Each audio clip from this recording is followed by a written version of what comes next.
Welcome to the Slop Farm. Enjoy the video. You begin by confirming prerequisites: mobile data or Wi-Fi, an active SIM, and a recovery email or phone for safety. Once ready, unlock your phone and open the Gmail app or settings, then Accounts. This starts the Google account flow. You'll tap Add Account, select Google, and the Sign Up screen appears. Provide your name and choose a new username. Pick something memorable. Make sure to follow on screen prompts and pause to read permission notices before continuing. Next, you fill in the account details: name, username, and a strong password. This matters for long-term security. Once done, Google usually asks to verify your phone. Enter the SMS code you received to prove ownership. Then add a recovery email and birth date.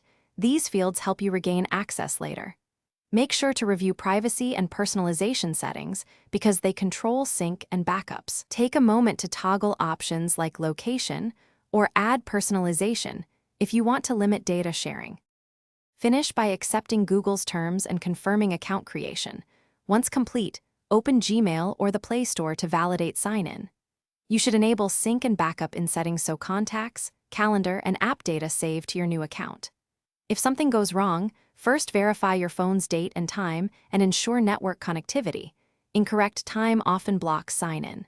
If SMS verification fails, resend the code or use your recovery email option. Finally, restart the device if issues persist, then retry sign-in. Thanks for watching.